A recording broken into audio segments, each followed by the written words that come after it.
Britco is our gold sponsor, and Haynes Kessler Myers Postalakis are silver sponsors. And I don't believe I mentioned earlier that the hospitality event tonight is across the street at Barley's Brewing on the second floor in the Brewcadia.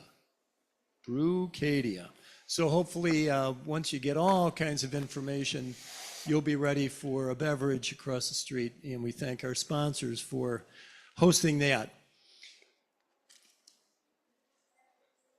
I think the number one response to the survey that I referenced a little earlier that I sent out a few months ago to superintendents on topics and ideas to talk about, especially given all that's been happening during the last few months, was around help us focus on, or help us identify those things perhaps that we should focus on. It seems to be so many moving pieces these days, and it's almost hard to get your arms around those issues that are critical and important in impacting the field of disabilities in general. And so today that led to conversation in this session where our presenter, Mark, and I'll introduce him in a second, provide a comprehensive overview of some of the key state and federal policies that are in progress. And I think Mark's going to suggest that there's not a lot in writing that you can count on, but you almost need to be ready for anything and everything that comes along the way in terms of policy and funding and advocacy. And I believe he's going to challenge us today that waiting for things to happen is not necessarily the best approach. So to walk through this very complex discussion is Mr. Mark Seifarth. Mark is the principal with GNS Policy Advocates, and advocacy and those kinds of supports and things involved that Mark's been involved with date back to the early 1980s. Mark was a legislative fellow, a legislative aide in the Senate, assistant director with ODH, team leader with Ohio Rehab Commission, legislative liaison with DODD, congressional liaison with the National Council on Disabilities. And for the last 7 years, Mark has really focused his advocacy efforts with GNS Policy Advocates. I guess I want to ask Mark, when do you sleep, or do you sleep? Well, actually, only 2 hours at a crack, actually. That's the only way you do it anymore. Catch it on the fly, so to speak. You do. All right. Well, with all of that as an introduction, please help me in join me in welcoming Mark Seifarth. Thank you, Mark. Okay, I know it's the middle of the afternoon and we're all just ready to take a nap, but this is usually a half-day seminar. So I tried to put it in a one-page memo. So even though I've been doing this for 40 years, the ideas I'm going to give you, I hope, are up to date. Some of my stories, if my spouse was here, she'd say are very old. So I'll give you my oldest story. I was testifying before the Ohio Senate, and I got my testimony down to one page, and I said to the chair, I said, just like General Eisenhower, who was the supreme commander of our allied forces, said, give it to him one-page memo. He put his finger up and he stopped me. He said, I'm a Marine. We want it in one paragraph. So you can never be too short, but hopefully this will give you a guide. Now, a couple things to keep in mind. You don't have to agree with me about anything, but you have to stay with me on the fact that these things are going to impact the people we serve and people with disabilities. So you can disagree with me and tell me I'm out to lunch, but we have to talk about how it's going to impact people with disabilities. So here's my first opinion. Never trust one news source. Always, for those of you who work for the state, the local, the federal, always get three bids for everything. Always get 3 news sources. And one of them should be one you don't agree with. One of them should be one that makes your blood boil a little bit. Always get 3 sources. I'm a policy wonk, okay? As you can see from my, if I turn over here, you can actually hear me. As you can see from my very brief resume, I've done state, I've done federal, I've done the Hill, I've done the State House, I started out as a policy fellow from the Legislative Service Commission in the State House in 1983, which is where I met my wife, by the way. She was an aide in the House when I was an aide in the Senate. I married up. She still teaches for American University in DC remotely to this day.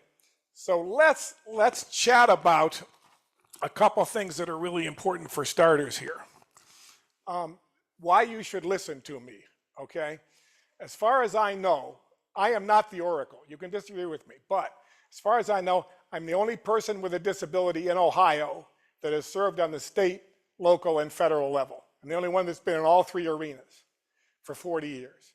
So I've got something under my tires, as you can tell, pretty worn out.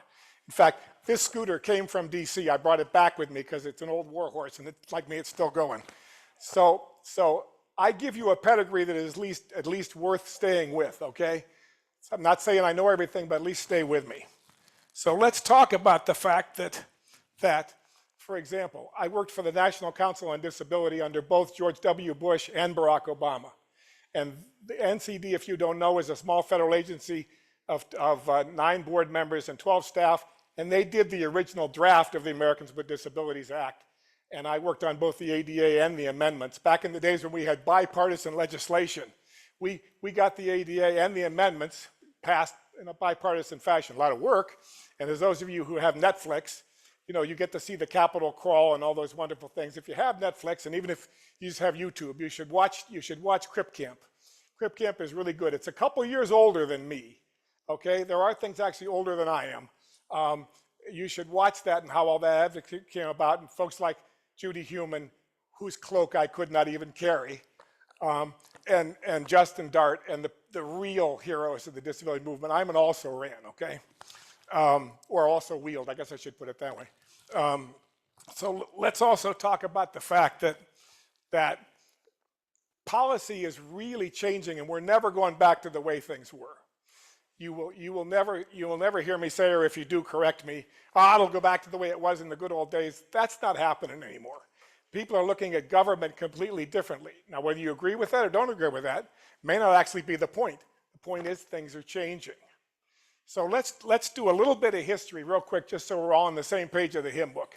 So number 2 is just a little quick walk back on some of the things that we've done over time. And then I thought, if any of you had a quick story of something you did, sometime that you testified or somebody that you met with, because I'm going to talk to you a lot about the fact that through today, we need to figure out a way to have one message. And several of the folks in this session, in these sessions before me, talked about, you know, having good data. God love them, good data. Got to have good data. We couldn't do data by the legislative district, we did it by county. And county worked because some legislators have more than one county, but they'll take the county data. So that's really important. But as I digress around, and I tend to ping pong a bit, so stay with me. But let's just look real quick at number 2 here. You know, one of the great things about Ohio is we have county boards at DD. No kidding, huh? Amazing that I figured that one out. That's really important. But we also have parts of the Ohio law that give rights to people with developmental disabilities. We have the federal IDEA, Individual Disabilities Education Act.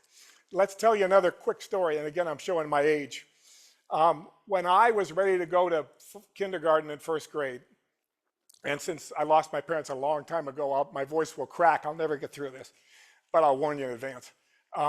When I was growing up, there was only one school in the entire county for everybody with disability. Didn't matter what the disability was, you went to this one county. Well, my mother would have none of that. So we went and met with the principal when I was 5 years old. And my father was just as involved, but Dad was a railroader. He worked 8 hours on, 8 hours off every day on the railroad. So Dad was not quite as available for these meetings, but he was right in there punching. So my mother met with this principal for what seemed like, 2 or 3 hours. And I'm 5 years old, so maybe my track of time wasn't quite there. So he walks out at the end of the meeting, looks at my mother, looks at me and says, well, there's no elevator in the building, you gotta climb a flight of stairs. Well, I had leg braces at the time. So here I am looking at this guy clanking up the stairs, turned around, clanked back down the stairs, looked up at him, and he said, okay, he can come. Well, before the IDEA, that was it.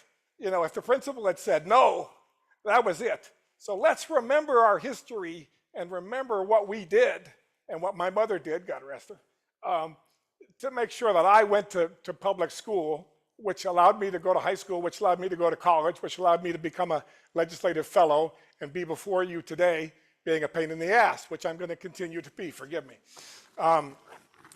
So we need to understand where we came from. So I just wanted you to look at IDEA. I wanted you to look at the DD Act. And I want you to look at the ADA. And remember your history for a minute. We busted our tails and passed the ADA. And then the Supreme Court said, well, now wait a minute. If you do a really good job ameliorating your disability, it doesn't count as a discrimination on employment.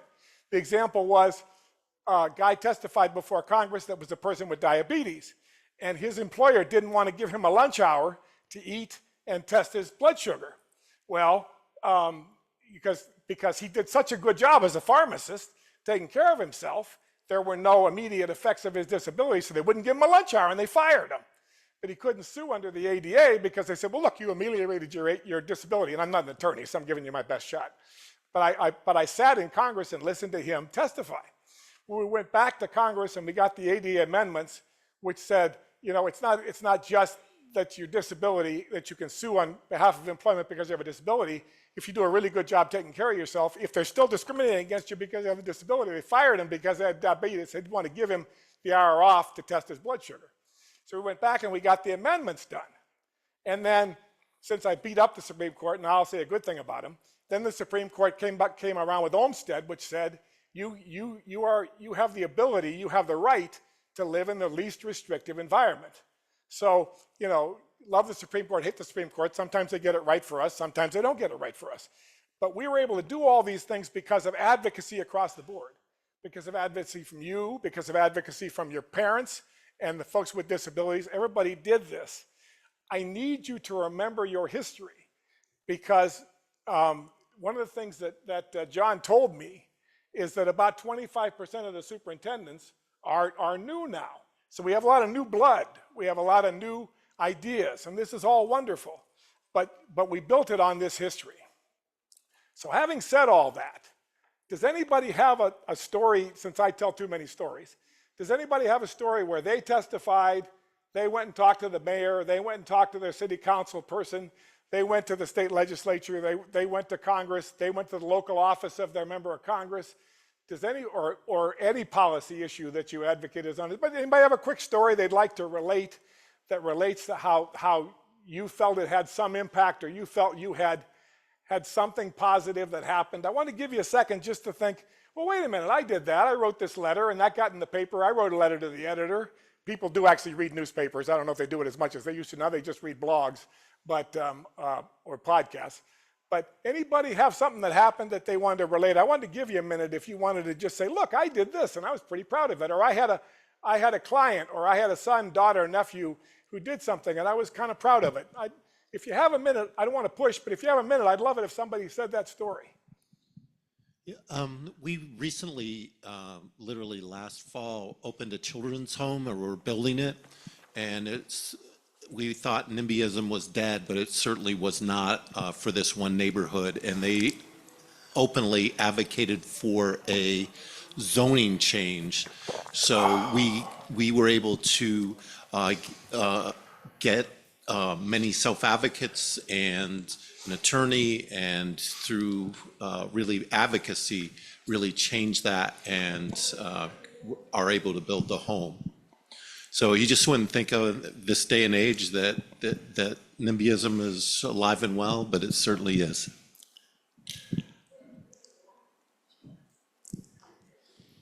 Any other thoughts? I really appreciate that, because that really is the proverbial wheels on the ground. I mean, and that makes all the difference. And we'll talk about it in a minute. There's 2 or 3 issues that come into play here. We do this every day, or at least I think we do. A lot of elected officials don't really understand all these issues, and we need to be their educator and informer, educate and inform, not lobby, educate and inform, because a lot of folks don't understand this. I've been doing this forever, and sometimes I don't understand Medicaid. Sometimes it still confuses me. And again, this is just my opinion. When folks are not in the room, when folks are not in your daily lives and you are not accustomed to having folks in your daily lives, whether it be a wheelchair. When I went for my first job with the federal government, this is nowadays you just do your thumbprint and they're done. It's fast. But even though my CP is supposed to be waist down, after using my hands my whole life, they're kind of bent up, okay, and they're a little stiff. So they're trying to fingerprint me. And of course I was using crutches back in those days, and so I was kind of huffing and puffing. So the lady is fingerprinting me and I'm kind of huffing and puffing. And she says, "Are you nervous? What's wrong with you?" And I said, "Well, I have a disability. My hands are stiff. There's nothing wrong with me." I kind of snapped at her. I probably shouldn't have. But she thought that I was trying to hide something, you know. And she said, You're nervous. You're sweating. What's wrong with you?" I said, "I have a disability. My hands are stiff. Nothing wrong." And I did. I'm sorry. I snapped at her. But she didn't understand that trying to bend my fingers to get them onto the pads was going to take her a little work, and that she does now. And I didn't do it right. I should have been much gentler. But you know, when you've been walking all day and you're filling out papers, and I've been through background checks twice for the federal government and twice for state government, so I must not have done anything wrong bad enough not to get through. But it's what people aren't accustomed to, and feel free to grab the mic and disagree with me, sir, if I'm off. But the odds are, I'm going to stretch a little. The odds are that once that home is built and once the people live in the neighborhood, people will find it's not as big a change as they thought it would be. I could be wrong. My wife is from upstate New York, and we used to go up to Syracuse in the summertime, not the winter, though we did once in the winter. And down the street, they were building a home in the community. And they're building it, and we would always walk because my father-in-law fed us too much, so we had to move around to try to work off the food. And I love the guy. He said, "Hey, we're building a home in the community for people with disabilities." And I looked at my wife and I said, "Oh, gee, they're letting people like me in the neighborhood," because my father-in-law was not too thrilled with this idea. I had the same trouble with my own father-in-law.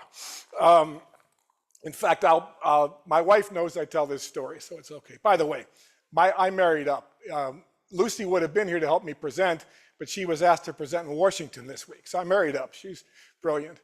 But my father-in-law used to take us out to dinner once when we would go to visit in Syracuse. And this is a true story. People always ask me if these stories are true. I promise you what I tell you is true, though not easy to believe. After you took us out to dinner, you come home, you sit on the back porch, and you have a little too much to drink. Okay, so we've had a few. We're sitting at home, nobody's driving, we're safe.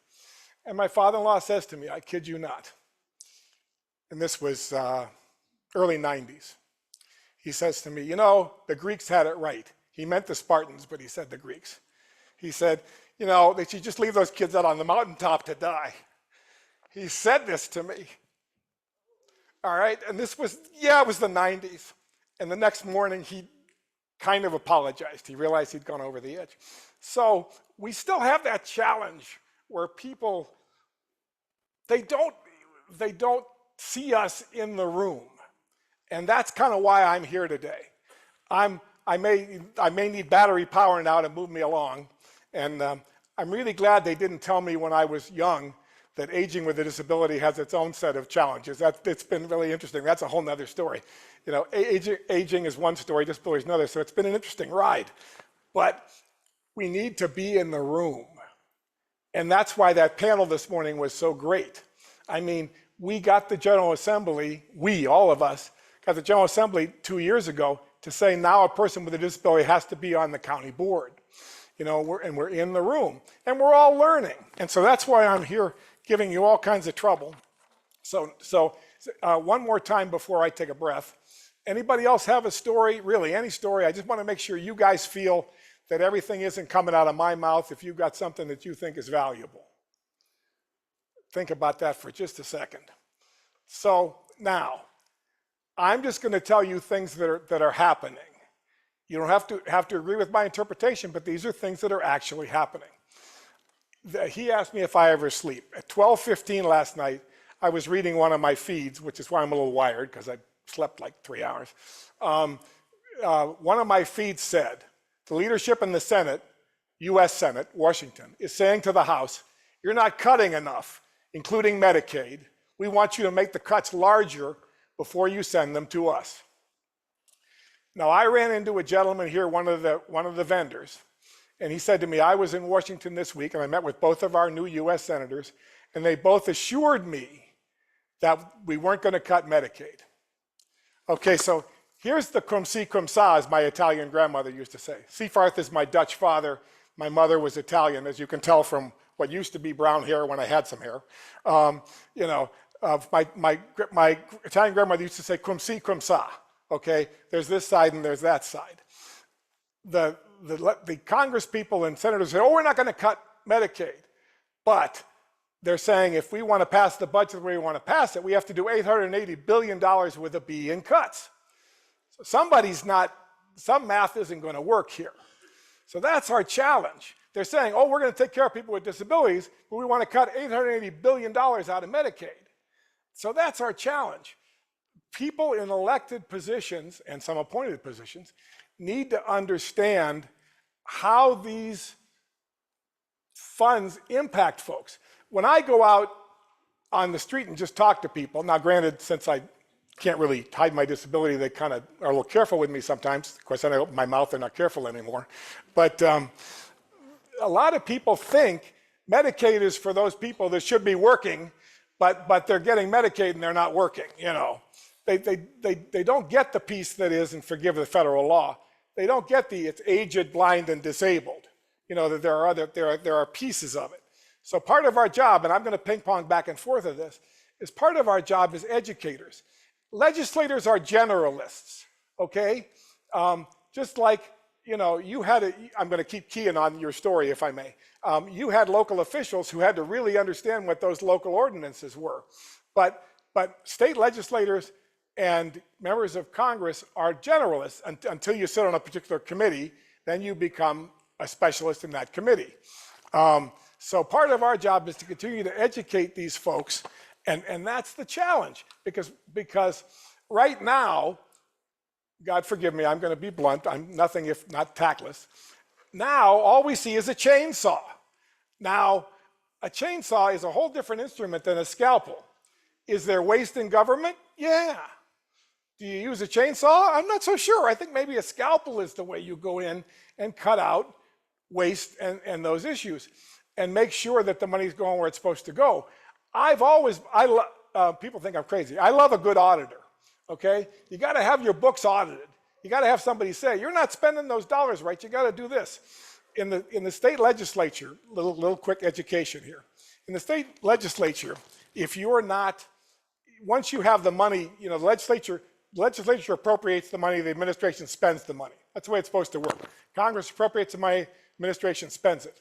But if you have additional needs, the state of Ohio has something called a controlling board. 3 House members, 3 Senate members, 1 from the administration, and they have to give you permission to spend money. You have to go before them and get beat up. I had to go before them and they'd say, we don't like what you're asking. Why are you asking us to spend the money this way? And I had to prove why it was a good idea. Well, we're doing this because we have an extra set of people over here that need these services, so we need permission to spend the money this way. And we had to prove it.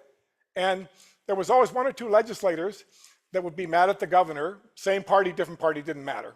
For one reason, didn't agree, and they'd go, we're going to vote against you. And I would go, why? I made a really good argument. So I just don't agree with the governor, and they'd vote against it. But the process was there. That's the process that's supposed to work. It's not my money, it's taxpayers' money. When I used to travel for the state, I would stay in Red Roof Inn, or used to be microtels. I don't know if we still have those. They're the greatest microtel. You could wheel, the accessible bathroom meant you wheeled it down this little hallway and turned around the toilet and then wheeled back. It was great, it actually worked. I always tried to use taxpayers' money well. So as I'm badgering you, it's not my money, it's taxpayers' money. Yes, I pay taxes, and by the way, please don't throw anything at me. I'm very proud to pay taxes, okay? I don't like it. I don't like the fact that it's not in my pocket, but I got to go to school and get a job, and I've worked for, 50 years at least, maybe more. I'll have to figure that out. So please understand, while I'm harping, and I'm going to harp some more, it's not my money. I think we should spend the money well, but I don't agree with a chainsaw. I agree with a scalpel. So there I go. Okay, so let's talk about some of these other things that are going on. Now, this one's a little tough, I'll warn you in advance. In January, a military helicopter collided with a plane in DC. It was awful. A lot of people died. What's the first thing that came out of the administration? Well, they're hiring people that aren't qualified. They must be people with mental health disabilities and people with disabilities. No factual data behind that at all. But that's what came out of the administration. So immediately, people look at us, me, and say, well, wait a minute, maybe this guy's not qualified.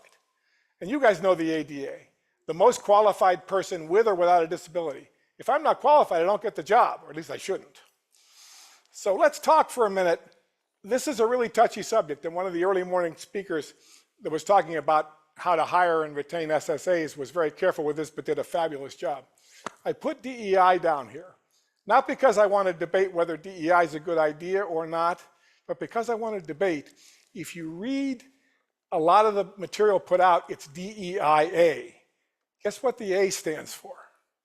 Accessibility.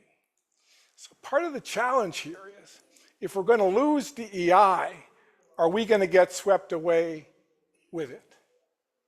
And that's the challenge. There is a certain, and boy, I'm going to get myself in huge trouble for this.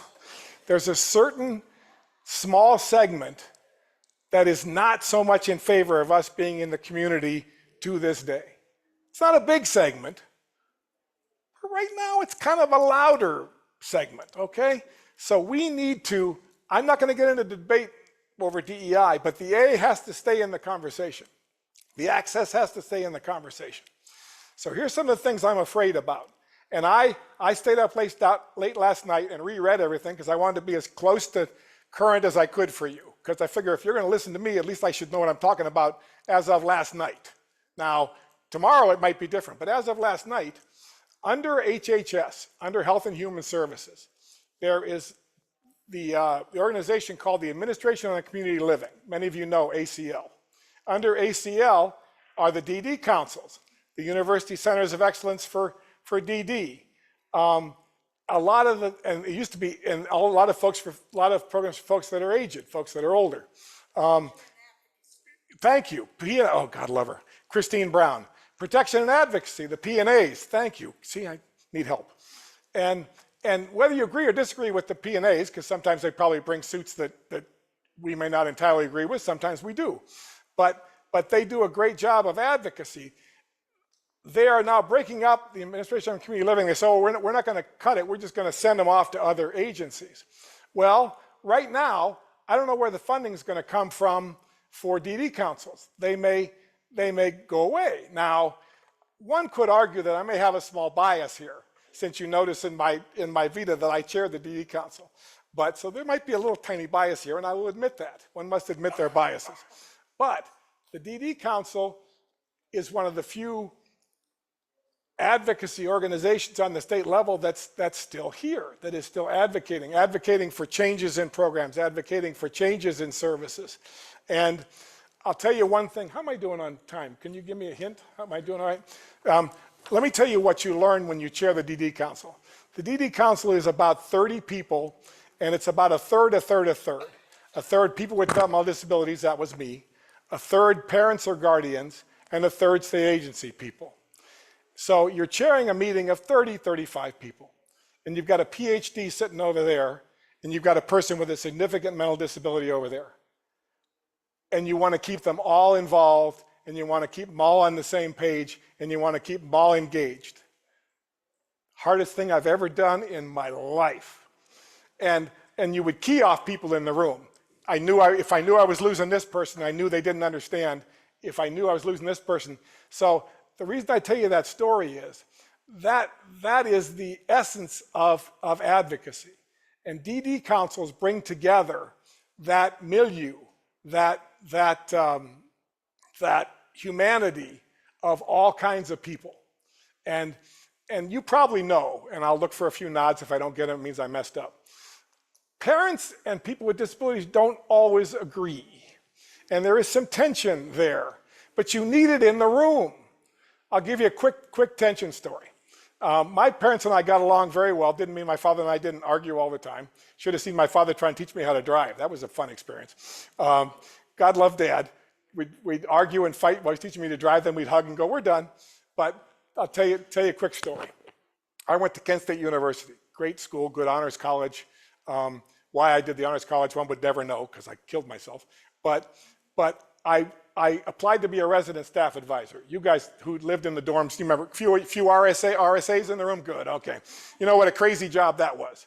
All right, so I applied for the job and they hired me for the following fall. But somebody quit in the spring. This is back in quarters. I know it's all semesters now, but so you guys remember quarters, right? Somebody nod, okay, quarters, okay. So they said, oh, we're gonna hire you in spring, but they were gonna move me from the honors dorm to another dorm, and I had to move, so my parents came and helped me move. My mother, a brilliant woman who really wanted to go to college, but she grew up in the Depression and there was no money, which again shows you how old I am. So she didn't get to go to college. She was absolutely brilliant, but didn't get to go to college. She pulls me aside and says, are you sure you're not doing too much? This might be too much for you to do. I'm not sure I'm for it. And I said, Mom, I don't know, but you have to let me try. And luckily I got through it in one piece. A few 3 a.m. in the mornings where guys called me everything but a nice guy. One time where a drunk guy took a swing at me, and if it wasn't for my crutch, I'd probably had a broken jaw. Good thing, but forearm crutches work for a lot of things, including a guy who's trying to take a swing at you. So I don't know quite how I made it, but I made it. But I had to try. Now, why do I tell you that? Because there's a dynamic there between parents who want to protect the kids and kids who want to try stuff. And that's part of the dynamic of the DD Council. Well, if we get rid of the funding, you're not going to have that dynamic anymore in every single state, and Puerto Rico, in every single state. Is that a good thing or a bad thing? Well, you got to think about that. You got to think about that. I mean, I think it's a good thing, but I may have a little bias there. Now, let's talk about the Department of Education for a minute. Okay? I gave you a little history here, just because there's a lot of discussion about Department of Education. You can have your own opinion. I'm not going to tell you can't, but let's look at the history of the Department of Education. It started out under Carter when it was HEW, and they broke it out to just the E, health, education, and welfare. They broke it out. But Eisenhower actually did HEW back in 1953. So here you've got a Republican who thought it was a good idea to do that. But it goes all the way back to Andrew Johnson, maybe not our best president, okay, right after Lincoln. Maybe not our best president, since he almost got impeached. But I'm sorry, I'm a political scientist, guys. I'm sorry, you got to put up with poli-sci. But read this line for me. Andrew Johnson, 1867, created the Department of Education as a way to collect information and statistics about the nation's school and provided advice to schools the same way the Department of Agriculture helped farmers. So here he thought, look, we got a Department of Ag that helps farmers. We should have a Department of Ed that helps schools. This particular incarnation changed many, many times, didn't last that many years, but it has some history. Does it need some changes? Now, you guys all know this, but I'm going to say it anyway. Isn't that wonderful? I'll say you all know it, and I'm going to tell you. Most of your money for education in Ohio comes from the state legislature and your county levies, because you've all had to go to the ballot and vote yay or nay on a county levy. And the state is trying right now to figure out, we're doing a state budget right now, and they're trying to figure out how much are we going to give to the local schools, how much are we going to give to charter schools. That's the big debate going on right now. The money that comes from the federal government are things like the Civil Rights Division of the Department of Ed. So, okay, now I'm not a lawyer, so this is just my best shot. If you have an IEP or even an ISP, and you're not getting anywhere with your, let's say, and I spoke to a superintendent today. That's why you come to these things early. I learned more from you guys than I knew when I came in. Even though with the IEP, as I understand it, I spent 3 years as liaison for DODD, but that was 2008 to 2011, so I'm not the most up to date. But you guys aren't responsible for the IEPs, but you get to sit in. You get to sit in because you're getting ready for the transition. So let's say the school, they'd never do this, but let's say the school's not living up to their part of the bargain. Where do the people go if they want to bring suit or have some relief? They go to the Civil Rights Division of the Department of Education. Now, I called a colleague of mine, and he said the Cleveland office of the Civil Rights Division of DOE has been closed. So now if you want to bring suit, you've got to go to Denver or Atlanta or DC. So that's going to back it up even further. And the Civil Rights Commission, Commission in Ohio is going to have to staff up because they're going to have to make up for it. It's easy to demonize things and say, well, this isn't good. They're spending my taxpayers' money, until it impacts you, until they want to build something in your neighborhood and it's a good thing or you don't think it's a good thing. I'll tell you one other story here, and then I want to get through the rest of this. Let's pick that up a little bit. As you know, I've done legislative work a long time. I was in Washington, but I still kept ties in Ohio. I had a lobbyist call me who I'd known for years. Very conservative, nice guy, wonderful guy, very conservative guy. Was not big on government programs. But there's a program in the Department of Health, and I'm going to get the wording wrong. Christine can probably clean me up on. Used to be programs for children with disabilities. It used to be programs for crippled children with disabilities. Am I close? I think that's the old word is children with medical handicaps. That's it. Thank you. See, I need help. Children with medical handicaps. See, that's why Christine sits in the front row. You should listen to her. Back in the Kasich administration, they were trying to figure out ways to save some state money. So they said, let's have Medicaid pay for all of this. Well, the state dollars paid for a few things that Medicaid did not. It was a little more flexible. Well, this gentleman, very conservative, anti-government gentleman, guess what? Had a niece and nephew who were getting services under this program. So how important was this program all of a sudden? Very important. So we sat down on the phone, and I walked through with him, how I would address it and who I would talk to and what I would do. And it wasn't enough money that they couldn't figure out a way to keep it. So they figured out a way to keep it. It's a good program. It helps kids with medical handicaps. Thank you, Christine. But here's a guy who was not a real big government guy at all until it was his niece and nephew. And that's where we're going to go at the end of this presentation. So kind of put a pin in that. We're going to get there at the end. So I've already told you kind of about Medicaid and SSI. Okay, so I won't harp on that. But I'm very scared about that. I'm very nervous about that because on the one hand, they're saying, oh, we're not going to cut. On the other hand, they want $880 billion in cuts. So I won't harp on that. Even in Ohio, we have changes now. And for example, you've probably read the University of Toledo has gotten rid of their degree in disability studies because it doesn't meet all the parameters in the new state law and it hasn't been used enough. And so even on the state level, I'm nervous. So I know read the paper is not the way to put this, but whatever blog you listen to, whatever news feeds you watch, you got to read them now because things are just happening, they're slipping in. And that's why I only sleep 2 hours at a crack anyway. All of you folks with disabilities know why that is. I won't go into that. You sleep 2 hours, you wake up for a while. So you read this stuff. Stay on top of these things that are happening that impact. And so talk to me for a minute while I'm blathering on about things that make me nervous.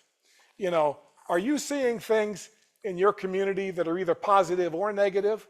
I mean, in the midst of all of this, I keep in touch with my colleagues at the National Council on Disability. They're still plugging away. They're still doing good work. They're still advising Congress. They're still keeping the issues on the front burner. But you have to understand, while I have real strong opinions about policy, I worked for DODD under Strickland. Bob Taft appointed me chair, or I was elected vice chair. Bob Taft appointed me to the Rehab Services Commission, and John Kasich appointed me chair of the DD Council. So I'm about as bipartisan as you can get. They yell at me a lot, but they keep me around because they know I get yelled at a lot because I yell back, probably too much. God forgive me. Because they know I'll be a fair arbiter. I try to be a straight shooter. And I think as I'm looking around this room, that would probably be true of most of you. You may have strong opinions, but when it comes to the people that we serve, do you have any stories or anything about positive or negative things that you've seen that have been happening? I mean, I would love a positive one, to be honest. Anything happening that you'd like to put on the table, especially since I'm kind of painting too much doom and gloom. I'm trying to find positive things. It's just things have been a little challenging lately. So anything you want to throw on the table, if not, I can keep rolling. I don't mean to put people on the spot, but you're in the communities, and in some ways I'm here to educate, but in some ways you're outlook is more valuable than mine. And so I want to make sure I'm not missing something. Is there something else that's been happening that you'd like to throw out, either positive or negative, before I get rolling to the end here?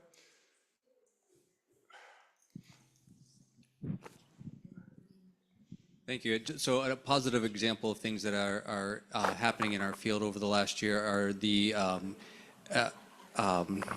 adult changing stations that are now in our. Were you going to say that, Christine? No, Sorry, I no, stole your she thunder. was going to go. Just that whole movement of inclusivity and access for people with developmental disabilities, and in Trumbull County specifically, we work with our local baseball team, minor league baseball team, to actually put adult changing station and a sensory room in their stadium, so that folks with disabilities could go and participate, and families could take their son or daughter to the sensory room if they needed some relaxing downtime. That is fabulous. Thank you so much, because that really does impact the local community right there. By the way, I grew up in Canfield Township, good old Trumbull County, one county down. So good old Canfield Township. So let's real quick, and stop me if somebody else thinks of it. I can pause. How am I doing? I must be running out of time. Yeah, okay, I got to move a little bit here. Let's flip the page over to the back of this wonderful handy dandy handout. And I want you to think with me. You don't have to say anything. I'm not putting anybody else on the spot if you don't want to. But this is my idea that I want you to ponder. I used to have an old boss that said ponder was an old word. I shouldn't use it. I should use contemplate. So you get to figure out whether to ponder or contemplate. He didn't like ponder. He said it made me sound like an old fart. Well, probably a true statement. One of the challenges for folks with disabilities, and one of the reasons we got the ADA passed, is because we came out with a single message. And that's hard across all the disability groups, because all the disability groups have different challenges. So I'm going to argue to you to think about. We need a unified message, whether it's urban or rural, and you know from all around Ohio, Southeast Ohio is real different from Northwest Ohio. Northwest Ohio is so flat. The only thing I think has a hill is Bowling Green University, because they built that. Didn't they build that physical education center, and so there's a hill. So what's that? Yes, that's right. Thank you. And Kent State Golden Flashes while we're at it, right? Okay. Hey, go ahead. Thank you. There we go. So I think that might be the only hill in Northwest Ohio, but Southeast Ohio, Appalachia, let alone Central Ohio, that is growing faster than many other places in Ohio. But I would argue that we need to figure out a way to educate and inform our public officials with one kind of unified message. Now, here are some of my crazy ideas. What do we do really well? We make strong communities. We mean that people live in the communities or get good services, and we strengthen the communities. We strengthen families, because families can't do it all by themselves. To this day, I've been married 37 years. God, I love my wife. I've been married 37 years. I say to her about every week, I don't know how my parents raised a kid with a disability as well as they did. I couldn't do it, and I've had a disability my whole life. So the strength of the family and what we do is tantamount. I would argue, and you get to argue back, that we try to make the best use of the resources we've got. We don't waste money. We don't waste resources. We are good stewards. And I'm real big on steward leadership. I'm real big on, you've got to be a steward and a leader. You've got to be a servant and a leader. And I think we're good stewards. And I think that is at least the basis of the argument that we need to make. And part of the reason is that you're here at this conference.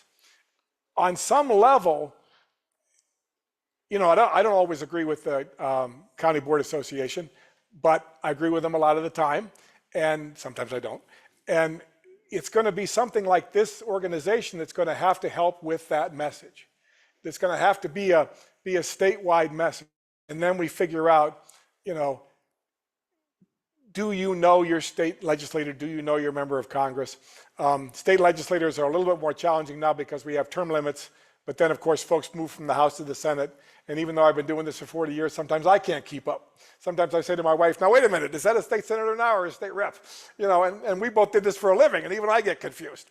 Members of Congress are different. Sometimes they go on to be presidents of universities like Youngstown State. But any Youngstown Staters in here? Good old YSU? Oh, no. Oh, good. Good old YSU. I'd have gone to YSU, but Kent State had a better disability transportation system in the 70s to get me around. But I love YSU. So members of Congress do move on to other jobs. But part of the challenge is this is a time when,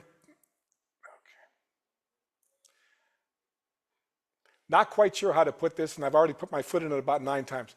We're at a time now where people don't like to break ranks, okay? They want to stay on this side or on that side.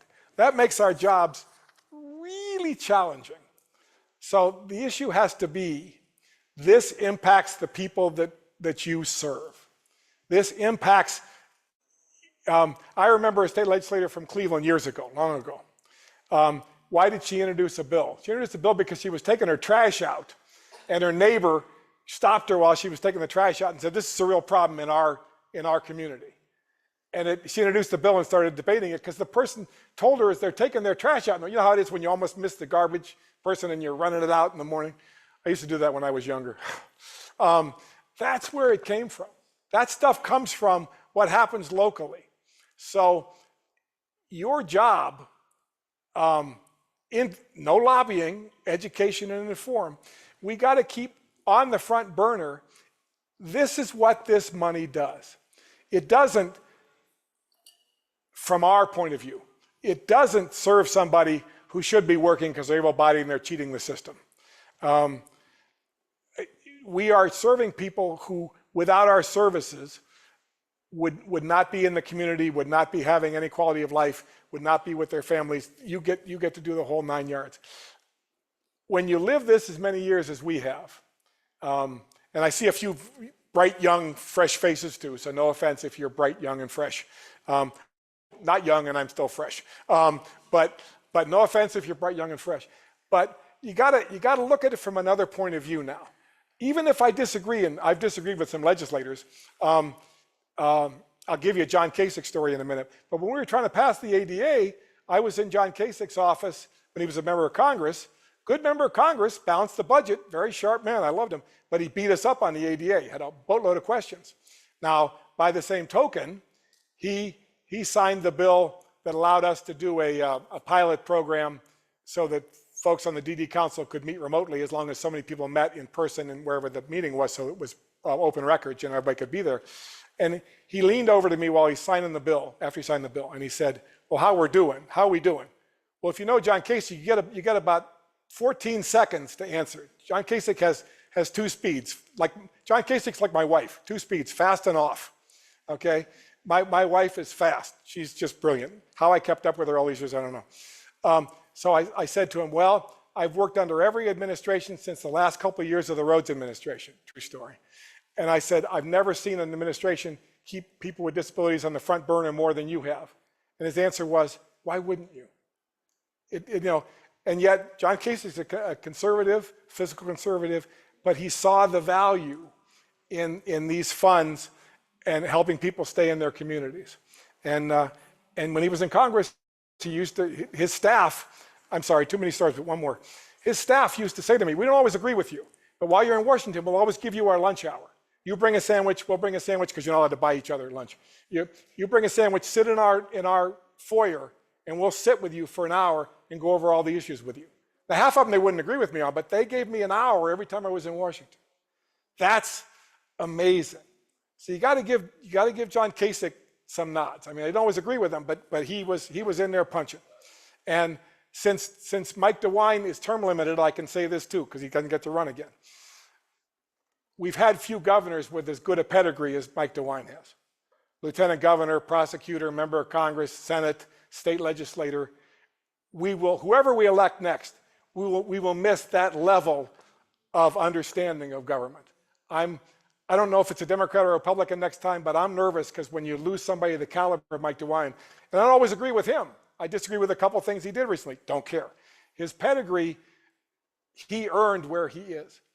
So why do I tell you that? We have to help the people who don't have the pedigree he has.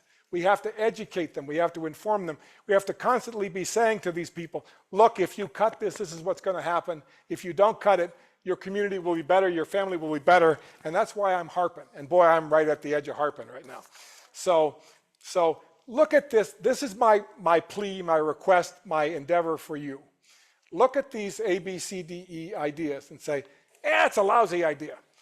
My job isn't to give you the answer. My job is to give you the question. How would you do it? I don't care that I've been doing this for 40 years. I could be full of prunes, as my mother used to say. Isn't that funny how you can never get rid of those expressions from your mother? What works for you when you're on the ground doing your job? What would you like an elected official to know? And then work with your association, work with your groups and say, okay, we're going to put together a one-pager. I'm big on one-pagers, okay? People read executive summaries, and then if they really want to, while they're going to bed at night, they read the rest of the report. But everybody reads the executive summary and then gets through the rest of the report. I've got 2 books I've been trying to finish for the last few weeks, and I keep falling asleep halfway through the chapter. You know how that is.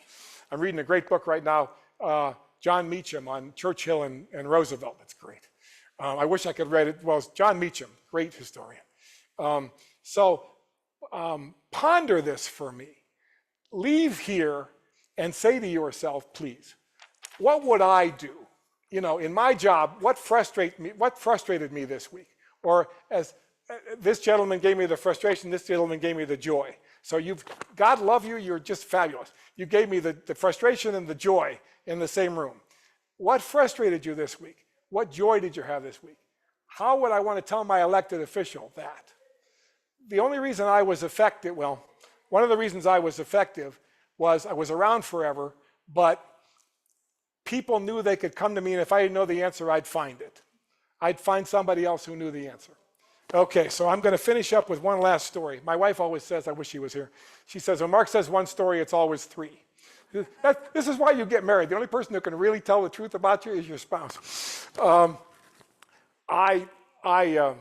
worked for then Rehab Services Commission for a long time. I think it was 16 years. And I got the opportunity to go to work in D.C. for National Council on Disability. And I took it. And everybody thought I was crazy because I had 25 years in PERS. They said, oh, what do you want to leave now for?